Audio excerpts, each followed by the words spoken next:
Cette fête de la musique, pratiquement, mesdames et messieurs, avec plaisir. Grande ma joie de vous retrouver en ce dimanche 22 juin 2025 sur les antennes de l'une de meilleures chaînes du monde, mieux placée dans le giron média congolais, la radio-télé du groupe L'Avenir. C'est Gare Centrale. Vous savez, c'est tous les dimanches qu'on vous retrouve pour l'actualité musicale à travers cette émission de la chronique musicale sous nos antennes. Et précisément, vous le savez, nous sortions d'une date importante également pour l'art d'Orphée, c'était hier, le samedi 21 juin. Chaque année, le 21 juin, nous célébrons l'art d'Orphée. L'art d'Orphée, pour votre plaisir, c'est la musique. Alors hier, c'était la fête de la musique, mesdames et messieurs, une fête, vous le savez, avec l'idée venue d'un monsieur américain appelé Joel Cohen. Joel Cohen qui était directeur de musique en France.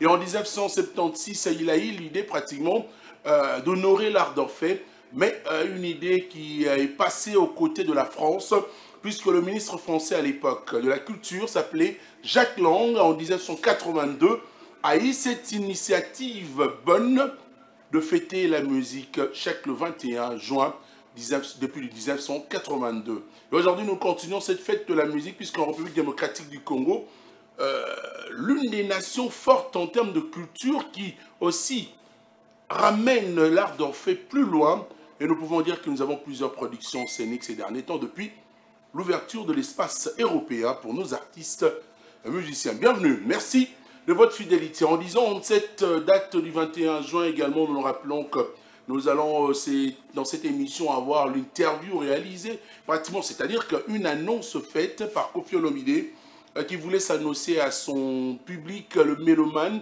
de la bonne musique, qui est également assez fanatique, pour officialiser également l'annulation du concert de Hippodrome de Vincennes de Paris.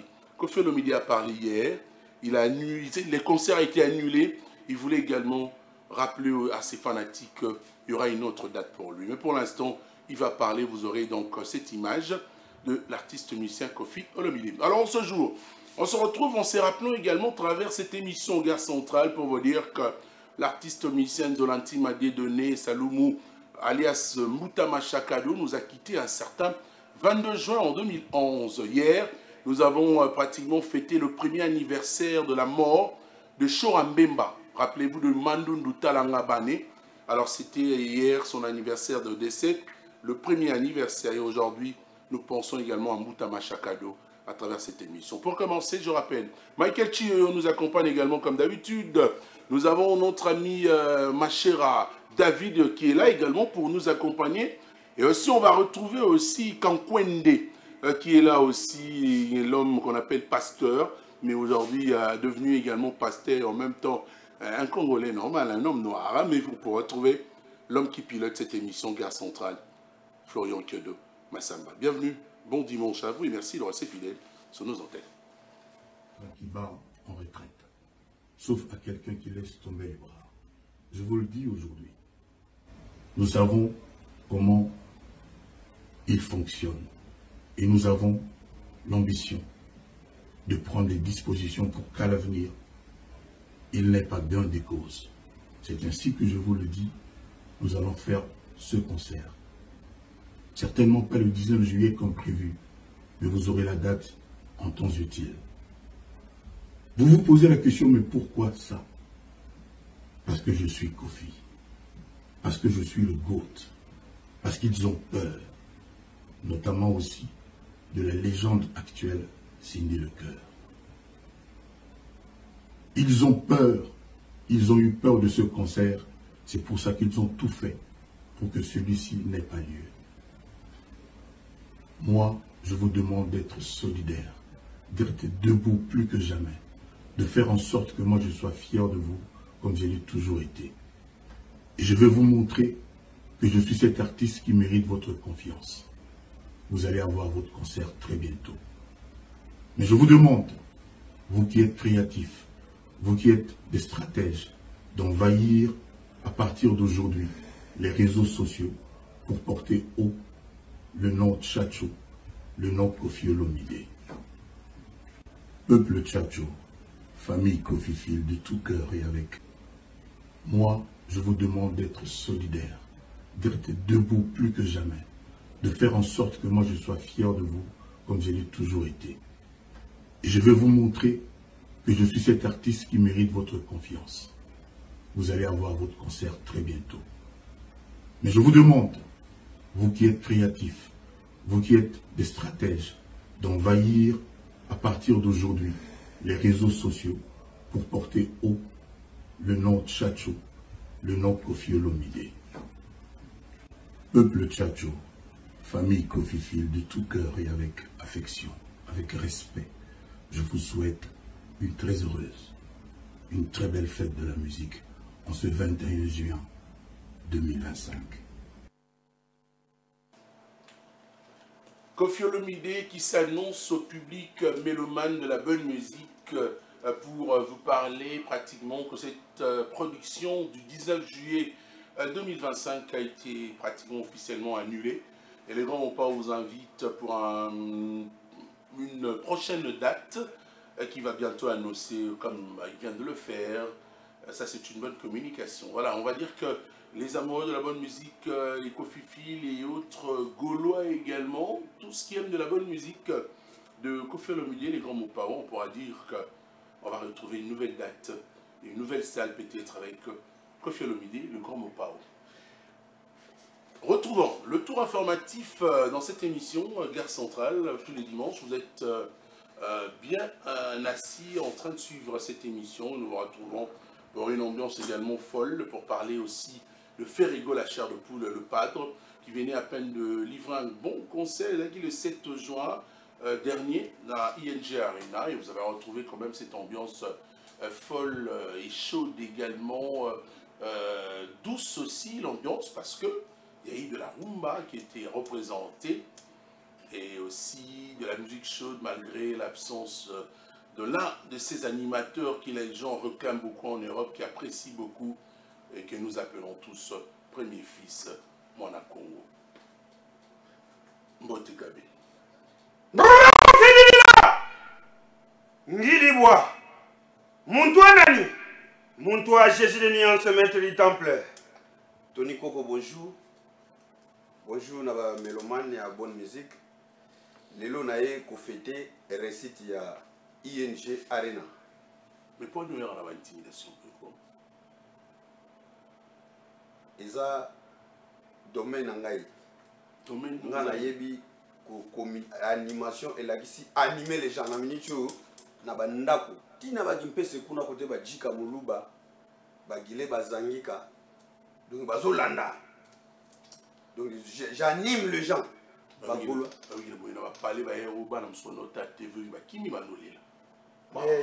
Animation. Animation, ça comme animation, il faut animer les gens. Donc Oyamine animateur. Mon cher, et ça n'a animateur. Mais toi classe mon côté. Oyambi Juna Mumba Famuke. En miniature. Donc Juna Mumba Famuke Oyambi. Yanabi, Juna Mumba Famuke miniature. Tant que Juna Mumba Fazoboa Foyoka. Aïe! Maman! Aïe! Et Biboye, la banda pour Nico et craché malamanko. Je suis qu'on a regardé. Et ça qu'on gagne, attendez, on a bois qui là, le son a bois. Foyoka, talent na banda générique à boîte noire. Eh! Ça m'en pas tani! Ben. Mwana geto kage ilamba ko nufutula kwa mwani kalonge salu. Eh! Bididi kumbi dududu. Mwana geto yengwani, mwana yakala yesani. Bididi kumbi. Ngabe jana guitare. Oui, mais là, on a une vérité, Lélo. Les gens te réclament trop. Parce que tu es un bon animateur. Merci. Chaque animation. Faut sentir au côté au mot nous sommes pas là avant moi malili mais au la musi pénespé à bateau. Mais m'a ramené au lobby là qui Congo là qui na comprendre te. Oh dans le lobby on a bétia. Tant au côté ouais. Et puis yo ko finga pe bateau na qui Congo alors. Te na finga te so na lobby ndenge na président Bonis na matadi ya yo kita na che. Kididi langa ngidibwa muntu nani muntu Jésus de Nuance. Président Bodis na matadi Un peu ce bambo tebeli la mono kala na yoka okala. Na odi pa na yes. Odi pa na ye. Odi pa na ye. Les Bodis. Na Jean-Claude Mavambo bien. O Webeka. Donc kuta yebisa ngana peso pe mbote. Même atuma to bwana pe nkulu ki na lekaki na kimpese wana. Wana mboka na biso. Alors, c'est-à-dire que Congo central ya biso. Ouais, na bagile bazangika. Ba villa les Kovo. Donc il va pêcher bambote. Alors, je voudrais quand même savoir, réaction Nayo, en termes de restitution, après nous, les Wana a laissé toujours. Monaco. Au lieu de au CP là, non? Réussite. Alors, dis-moi un peu, en termes de restitution, pourquoi ça me sonne? Et ça, réussite totale, bon, l'œuvre humaine n'est pas parfaite, hein? N'est pas loire. Ouais. Bon, pour la biso, parce que yo qui n'a été, pe aucun n'a raté. N'a qu'on se retrouver dans le Congo central. Donc nous avons eu même temps de répondre à la question avant de Bunga. Récit ça, au biso d'abord, ils ont Jésus dans le Yemoko. Ce qui place Jésus à ça, très bien. Ngana ko zalate, mon Congo ko zalate, Marc ko zalate, Charlie Solo ko zalate.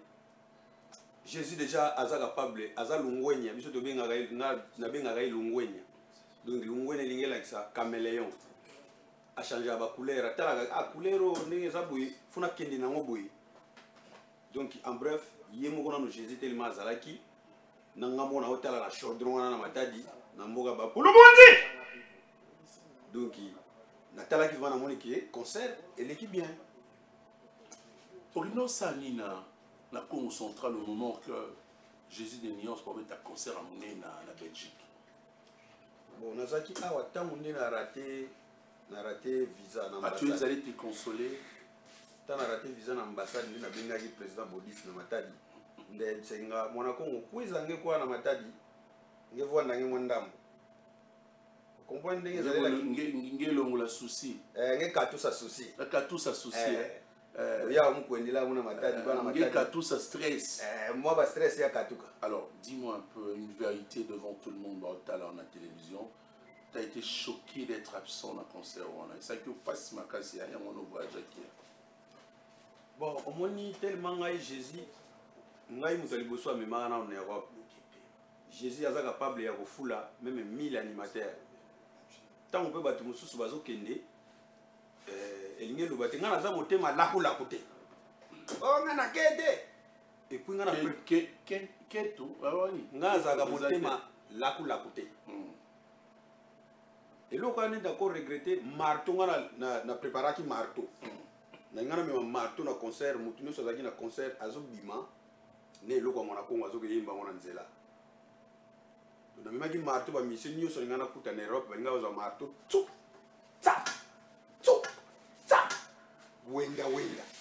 Mais comment tu vas venir dans un concert où on chante également la paix dans l'Est de la République démocratique du Congo, ça chauffe, il y a beaucoup d'années. Ton leader a joué un concert en haut, a joué yemba sur Banderonae et la S et la Bisso, na mboka, la Katamboka. Mais il y a un marteau betasoba. Mais ouais, marteau, wana siko, Tony Koko. Wana siko, Nazaki, na komi déjà na Nkalasani, na Bakoko. Na ngana représenté eloko ane mwanda tsemi. Do marteau wana ezola kisa donc ko tuta bato ba osala mabe na mboka. Ah OK. O tuti, o bengani. Je te posais une question qui t'a donné une réponse. Nartimélio. Dis-moi un peu, mais pourquoi ce pouvoir ancestral au Yozo Kenda na Congo central bazo tika yo boy? Bon, diambu yentangwani do likambo ezala na ngonga nango. Le spirituel domine le physique. Wenda unsisi la Congo siyatuvana fumu mwanda Congo tangwa levo imeni manisa tuvutula Congo bakiandu kianzi tuswe bwabuntangu yeka yamvita mumvite didiki nwanye Alex Fumuti makesa yenge kenya yenge yak suzibo mo yenge yak. Oui, la criée beaucoup pour savoir le mot Mwana Congo, Kuntwala, Yenge Kesa. Yenge Kesa. Ali mwana Congo, Kuntwala. Yenge ya. Makita yenge keno. Obisoko bangoni. Le mwana Congo a toujours dit bosso. Ça te ko bois kingai papa. Ah, Kuntwala. Ah, kabumani mako. Tenga za Kuntwala. Tony Coco. Premier fils, mais sinon ça va. En tout cas, ça va, on a tikali, mutu, et ton danga, et la mission, ça, ils sont crime au Sika, AVC. Mais avant, on va crier en Sika. La ligne a tout non à vie, non, parce qu'il y a eu quand même certaines rumeurs folles. Dans un mouvement, il y a pas Gaulois, tu peux tomber qui. Qu'est-ce qui se passe? Blaise Créateur à Saïni, c'est l'un des meilleurs. Il y a un groupe, Nabi, non, non. À Saïni, Nabi, l'un des meilleurs. N'a été numéro 1 pour ne pas vous créer une tractation. C'est l'un des meilleurs mouvements. À Saline, on a compris que bazo. Yo mon qui n'est sur 100%, tu donnes combien à l'animation? Bah tu vas le vanille. Ne fais pas de semblant à la télé. J'étais avec Gouv le Gaulois dimanche dernier. Tout ça là qui apparemment il y a quelque chose. Qu'est-ce qui s'est passé? Blaise Créateur ni. Bah lobi ni bon. Et ça semble être sous peu soit mais la nangai. Et ça ni. Soupçonner ngagasi. Et ça ni. On a tali concert, on a concert. Papa yembi. On les a vraiment soupçonné té. Papa yembi. On a na na kanda moko. Batu bazo loba trop sur les combakage. Combakage oh ba bundina na soleil. Ngana sala ngona presse d'Angola. Ah raté.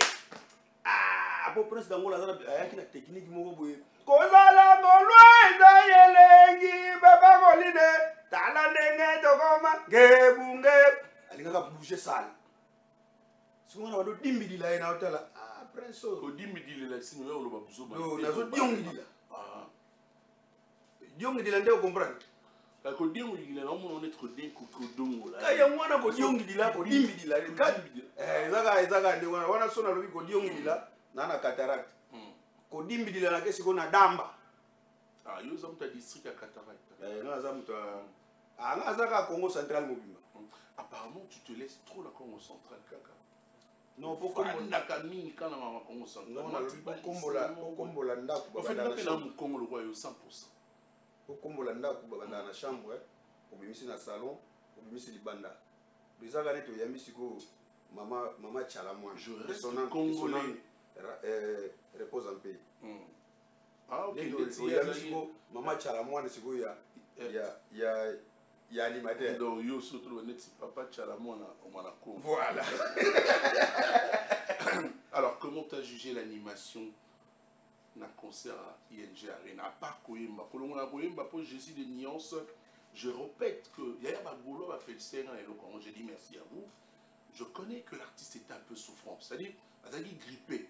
Mais à Betindou le Wana, j'ai mon technique à voir par mes bébés, pour y mettre toi et maman. Mais côté animation, comment tu as trouvé Blaise Créateur après tout ce qui a été dit aussi pour Naïe? Bon, faut chombo, azola nangai, Francis. Donc animation, Gaulois, Gauloise, na ba mourir de la bonne musique.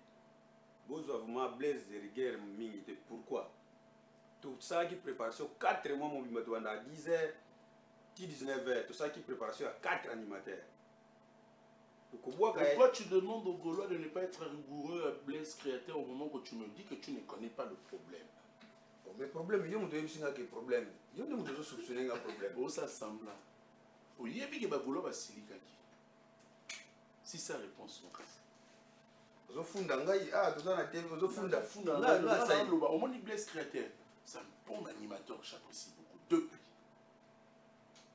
Mais, les lots, ça se comprend. Il a aussi beaucoup travaillé, du fait aussi comment il est arrivé, à voyage, paye-moi quand Mébélé. Les gens ont jugé ma Mébélé pour le bas. Les locations, quand ils ont c'est moi, ni moqué, au beau salut, bon, mon moutasala qui hier. Donc, il répond, c'est moi, on a fait ça. Je ne veux pas que vous ayez mon Congo. Ne garde pas quelque chose en toi que tu n'as pas aimé, nous avons. Nazala Mouanangala. Hein?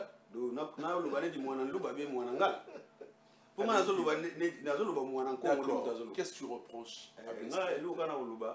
Au moins, tu sais qu'il préparation 4 animateurs. Kuboka ya ye, kuboka na ngai, kuboka ya Golbert, kuboka ya Prince Dangola, ya mutu ngesa la carré. Mais mwana mai tant tu vas travailler awa. Tu l'as dit ça qui déjà biloko na biso déjà na Jésus a tchaki biso déjà na YouTube. Ba tsiko ba talaki ba tant fo mutu azali na tant fort na ye. Alors tant osali ke akutami ye moko. Donc 4 moins 3 ça stresse. Asali effort biloko abwakaki nde biloko na ye. Asali pe moi muke ko interpréter pe moi keleke batu. Bison d'abord concert pour Simba faut yemo na Jésus tellement yemo Jésus azalaki l'équipe n'a bien en tout cas bravo Blaise Créateur bravo au but on peut là sincèrement bravo bravo yeah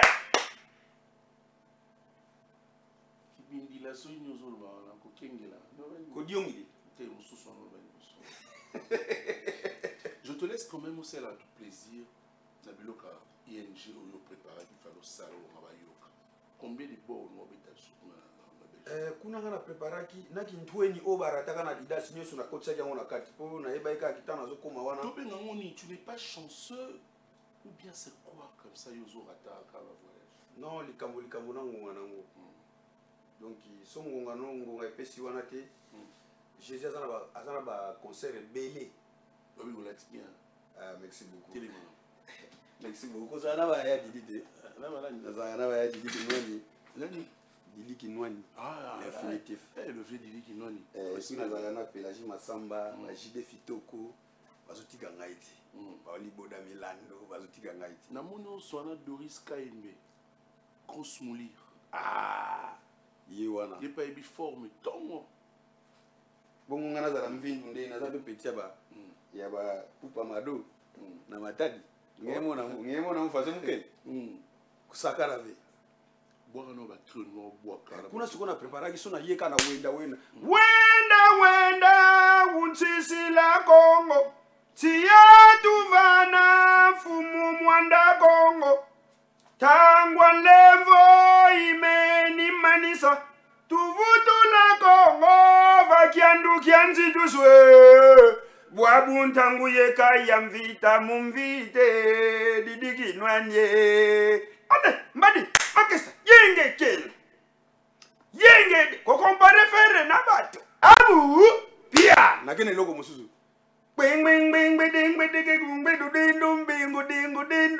na kena waona vita kuna longo vita kuna longo kankisi ko mfundia mene vita kuna longo kankisi ko mfundia mene ale yabola fuenge ngina dia mayama kutungi na mau fodete engina yao ekwangila lele ngina yeni wo debo est-ce que ba pese ke na kina ba sone luko bagolwa o bagolwa balela na bangole padre kwa metela ka bango ba live ki topwe ngomo na sale mawe merci premier fils mais on va se rencontrer le 30 juin hier ING on va finir hein. Le 29 tumbanda déjà le 29 na ngiringi arena mo bo salemi wana fo chumbu yimo ozali déjà wana pas beau 52 52 batu baya wana baya ko savourer une année na bango depuis baba ngiringi biloko meza ka belete ye oser ko sa ilo mo boye eza ma bien utankite zadi également.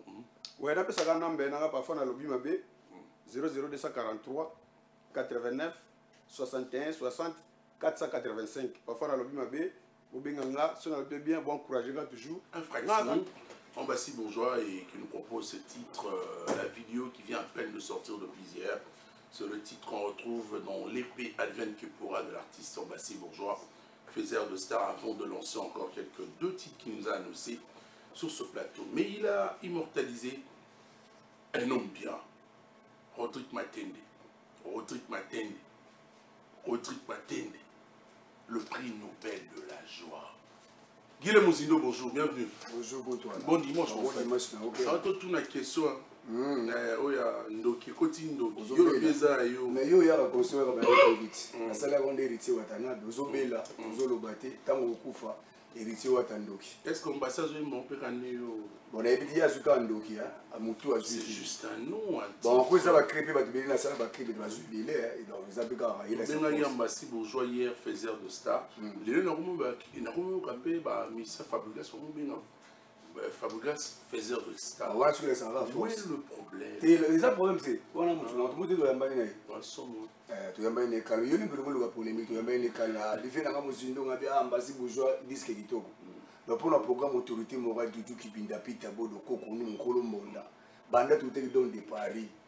Akutaki don de paris abinise batukuna aina jonga abuki jonga banda beta bona jonga melembo ndikoti ucha mutu ka pozala wa tu ina répétition j'ai dit liwa tu ina marlelisa na ma campagne zaki nyata muninga singa pardon donc ba manga banzinzi likolo donc to yanga lobiki les 29 oyo luki bindation sukuna za ba balamba ipundu bana posa suku apondo ngo lisusu kundo tsaka madeso ba singi subisa encore donc to za na ma campagne à partir de 18h, on a marlé sur un an, à partir de 18h, tu as bien été après, ça fait les 30, c'est obligé de le 29. Le 29, on a le 28. Donc, on a fait l'anniversaire, on a le 29. On a fait l'anniversaire, le 29. Invité Béké de bon, il y a un dimanche, on a date, on dit tout le monde, on dit maman, qui est le 29. On dit ma date, on dit matin pour l'anniversaire, on a changé ma jour, moi. Tout à les 29, tout le monde vous a sauvé. On a la beauté maintenant le 28. Ce qu'on présente le 28, c'est nous c'est dans la boîte, c'était tout c'est dans la marlise dans la masse na yo et ça quand les a fait ici. Le 29, on a l'invité il y a pour côté qui a non, il y a un kiodo. Voilà kiodo. Et ça n'a pas besoin d'un cadeau, ça n'a pas besoin de tout le monde il a pas cadeau. So il a pas cadeau ça n'a bien. Il a fait ça quand on a yo tout bien bien. Pour moi on bien ça. On va y aller ningi est-ce qu'on peut tout bomana. Faut que ça mande ouais lele on a banda lele kasi to bomana ti yo ana ya ka le 29 ça la ma plaisir donc la bien ici Teddy Kibembi awosala wana awayela ngapi bakado ninga lobi océan dialo liboso ne mai simani mai vyo atika ngate loboko bakate ya loboko pesa bakata ngate vyo ana donc na biki makile kutana donc ça privé asiprisanga donc asala kaka nzamba pambula kasala kaka nzamba makile neza kutana minga bangwanda Mega Mangwanda les banquiers yaki yimba gagner ba tous les 15 pour tous les francs on a passer $, ça y est donc on y a pas na rosa na ndule na yoki anniversaire na yo trésor marché likemba basanga na bayeni kuma senso ka kitambo marché likemba on a passé ba bon dimanche biki tuza na fisto moela yetu tanga ne chimo parce que ya komane boss le leader de Chicago ngatika la ngatala donc abina na royal na ozana. Merci. Christian Lucien de Bangunza Balamuka, Didier soit na Mali ya Congo, na Bakaya ou Anabinanga, n'a su musique, n'a su bonati. Après ça, anniversaire, Moutunanga, n'a bête la retour, donc tout ça là, a fait un numéro pour la maman. Ni Chakabelo, Dateka Bakabelo, Victor. Merci, Guilhem Ozindo, Philastar. Boni, chef.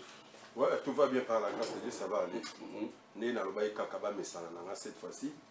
N'a pas que l'on a beaucoup comprendre.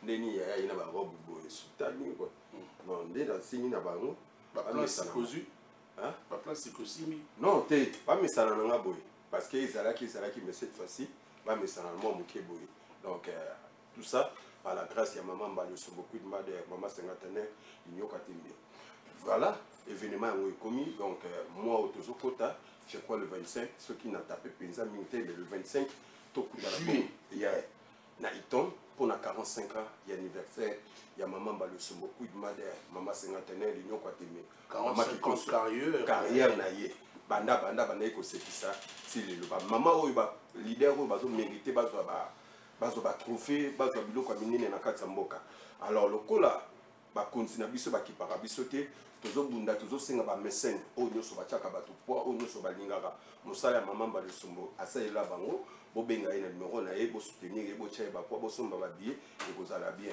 et alors tozo sous na moment ya recrutement tozo bengisa ba frère ba sœur nyos au luka ko sala quelque chose ko sala théâtre bon région de biso na théâtre ya la maman ya maman ba le somo coup de madère to répétaka mercredi vendredi et na kin malibo eza na avenue Lokole là 54 to bana répétition 9h 14h et puis ba pièce na biso ya sika ki to kezoleka et toza bon na chaîne ya Congo to likaka chaque lundi rediffusion mardi antenne A chaque jeudi rediffusion et ça vendredi et puis na ba plateforme nyonso la pièce na biso zo leka bo soutenir biso pour na kosuki ça na pesi mote na ngai na On va se lever mon robe ou là j'ai appelé mbote na ngai na aka aleka bongo sika mayela batu ya ba chinois suki ya yebandi na bosanité joyeux anniversaire à mon ami mon frère Koum Koum et sans oublier grâce à Ilondo na pesi mbote na grand frère propre yata ya pique venot ya bagata yata ils ont na pesi mbote sans oublier Miraileka na pesi mbote na mon ami Diallo Sarkozy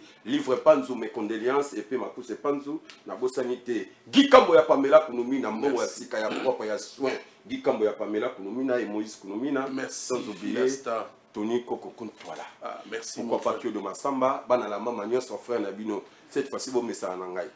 Livre Panzu. Merci. On a présenté ma condoléance ce livre Panzu. Et puis Diallo Sarkozy, le beau gars, l'homme propre. La voiture à l'Itok, on appelle ces bambous. Les Chinois. Les Chinois noirs. Alors, bien sûr, c'est Meno. Charge à Chine. Ils ont un mot. Bon, merci beaucoup, Phil. Mais on a le président de la communauté congolaise, la Chine. La Lukisu. Denigo, Koutoua, tout le monde. Bien habillé toujours. Tout le monde a gogat. Toi, la libère la musique congolaise, la minute, donc. On a profité de la PC moto à la biso. Bon dimanche à mon patron hérité à Tanabe Gogan, moto na tembe, 32 degrés, mètre supérieur. Nous avons la lumière à la musique congolaise. À la biso, la minute, on a parlé, on a de l'intérêt de génération en génération. Et voilà, il y a un moment là où se repose la confiance du chef. Donc, bon dimanche. Banado Maloueka. Mon ami Ali Nongomo, bon dimanche. Tony Koko, hérité à Tanabe, toujours dans l'idéologie. Il y a lumière à la musique congolaise. Plusieurs dates et les sous plusieurs contrées, les sous, mais cette fois-ci, tu as une idéologie à concert privé. Parce que tu as un concert avant tu as un dôme de Paris, tu as un concert à $200, tu as un concert à $300, tu as un concert à $20 pour te réunir, sortir, jarnios, il y a fanatique, il y a peuple, ou à soutenir l'héritier, à toutes les couches. Toutes les couches, merci pour le reproche. Et maintenant, le week-end qui vient, la semaine, tu as 4 productions. Il y a un monde qui a lumière à la musique congolaise. Donc le 28, tu as samedi, tu as le chapiteau, le restaurant le 19. Donc côté résidence, il y a ex-gouverneur Nato. On fait allusion au cimetière de la Gombe. Voilà. Derrière. On a le 28. Le 29, tu as Hilton Hotel, il y a le dimanche. Pour Hilton Hotel, on va voir comment on va zater. Quand tu as un problème, tu as un carnet d'adresse. Au Vandi Saba Maman Lina Mouvaro, au Vandi Saba le professeur Chilung, au Vandi Saba Vénan Eric Ebo qui est un carnet d'adresse. Il y a un héritier à Tanabi, moi je suis la Masola, moi Hilton dimanche pour Zalawana. Et après, le lundi, il y a un jour d'indépendance sur le 30 juin. Et vers 15h, nous allons le boulevard Triomphal. Toujours la team Ouata. Parce que Bazar, on va pas lumière et zaté. Après, on a aussi sur la soirée des galas, nous allons dans la campagne d'Angouma. Déjà début la semaine prochaine, les musiciens vont jouer uniquement pour la production. Je vais team Ouata. On a la lumière pour les héritiers Ouata. Pour ma gambo héritier Ouata, actuellement, Mouta Osala Ouazate. Lumière à ma cambozo monana. Les musiciens vont jouer début la semaine. Tu bêtis le concert na bango. Après, parce que les 4 tu as un concert de revoir à Paris. Après, le 17, tu as un orchestre Mouvimba. Le 1er août, tu as un Côte d'Ivoire. Tu as la lumière. Le 1er août, tu as la Côte d'Ivoire. Indépendance, tu as insisté dans la gare, le prince de la Roue Méritio à Tanabe. Donc, la Côte d'Ivoire, tu as dans l'entretemps, Mago Dezoya. Mago Dezoya. Mago Dezoya. Mago Dezoya. Pour la communication, c'est ça.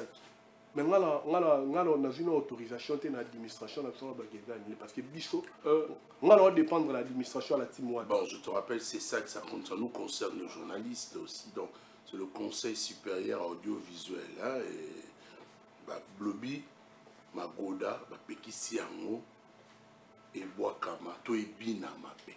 Je t'informe aussi également. En tant que journaliste, je ne peux pas.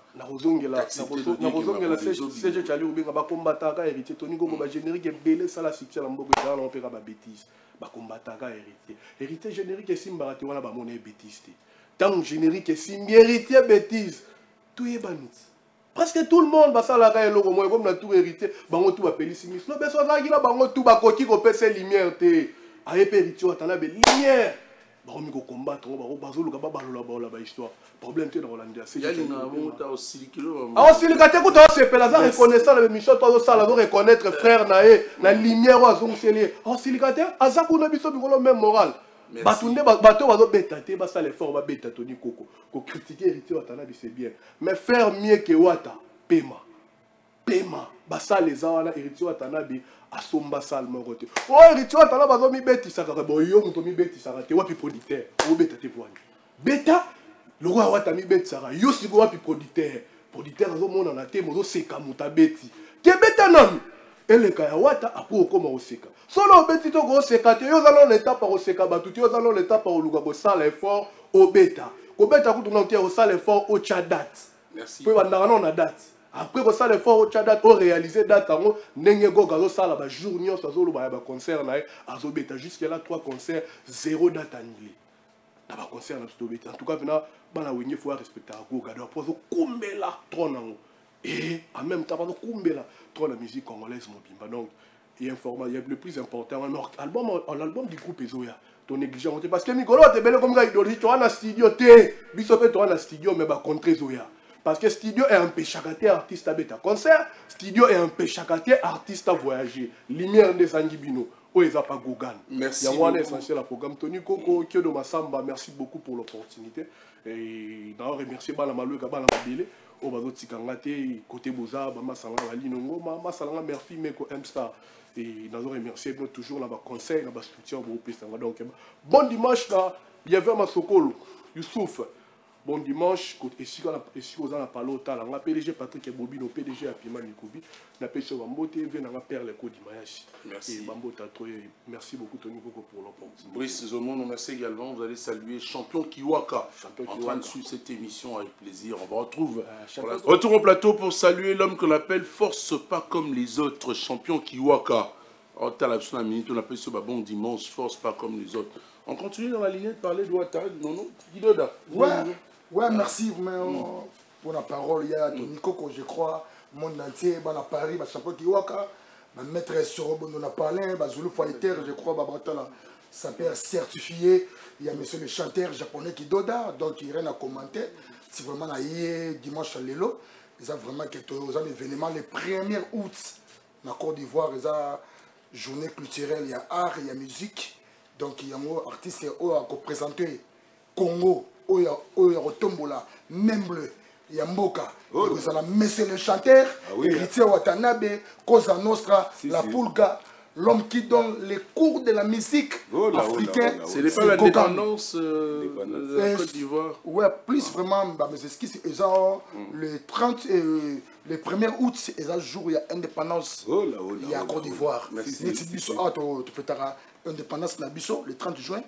Mais il y a beaucoup qui sont pour la Côte d'Ivoire. Mais artistes, il y a la valeur, il y a Ndoule, il y a Congo, il y a le drapeau, même les Mboka.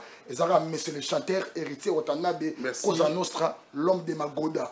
Parce que l'actualité, la news, ils ont beaucoup de spiritas. Donc, tu kangi YouTube, tu kangi TikTok, tu kangi Facebook, tu kangi Mobimba.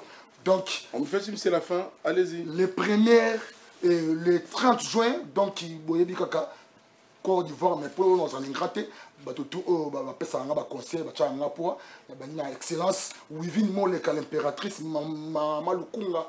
Après, c'est Zulu na Yolo, na Bagdad, tous un match à paix, na Makasi excellence Daniel Bumba, na Eva la Bumba, na 15h30, tous un Yolo Lelo, match à Kimia, match à paix, match loisir. Merci. Mais invitez le port de la SAP.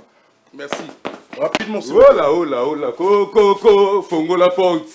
Cosa Nostra, Coco, Fongo la porte, héritier Ouattara, oh là, écoute-toi oh, Zachakoué n'a pas propre, l'homme a sabi, appartement à un lieu, par IGF, oh, Basodère, Cosa Nostra, pour les athées, pour espace des athées, donc des aboués, la team Ouattara, en tout cas, programme est satiré, donc des aboués, les 30 sous tout ça, concert public à la triomphale pour défiler dans le 30 juin quand on est à donc tout ça sur un concert dans le restaurant le 19 donc il y a les 29 dans le restaurant le 19 donc il y a tout baya na bossanité les premiers les sous comme d'hab bana Côte d'Ivoire baza ko sepela pour bina dansa magoda c'est la magoda donc ina biso ya ko sakana te bana Côte d'Ivoire c'est la magoda ba bon dimanche na ngai na pese pas cause annonce moto na tembe babi l'homme qui donne la cour de la musique congolaise et africain et babi l'homme qui a mis la musique congolaise dans la poche cause annonce moto na tembe na bosanité pas trop boss de boss les jeunes pato Germain de babi le premium babi boîte o kangi na kata gombe la bosanité bobiche bureau de moto pamba il connaît le wolo aussi le connaît mettre Dielo Makiona il connaît le mutuka d'ailleurs on se retrouve ce soir au premium pour avec le guest Sombassi Bourgeois avec DJ Rissen na pourquoi le ma déçoit bana notre message moi golo mon gars on a bien bengo nanu golo moi comme un message pour un concert à ING à l'obitoni ko télévision de point na habité la semaine dernière bagolo mo bondo télémine faire rigolo ou rien babi papa a préparé ka code 16 et bébé bongi talibi sauter donc faire rigolo et mon colonie mon colonie ba ni na ko sa na mona moki pour tout monde ba colonie au bazalaka ba pesa mon combo même colon pour kuti le to ba kaiti donc tout ça ra pour na ko lobela mambo bilamba le soki na eboye na travailler na fondation maman Janine Awada babi Miss Congo, Maman Kisasa, donc tout ça on a kati limika, na makasi ya Julienne Yawada, Miss Maman Kinshasa, donc banda le 17 juillet, le 18 août. Na pesimbote na belle Mayasi, il était comment pour talasser na ngai. Oyo biloko VV vers kiska mongana. Sika di pas moi na descendant VV PDG na pesimbote. Merci. Donc ba chaussure ba Givenchy.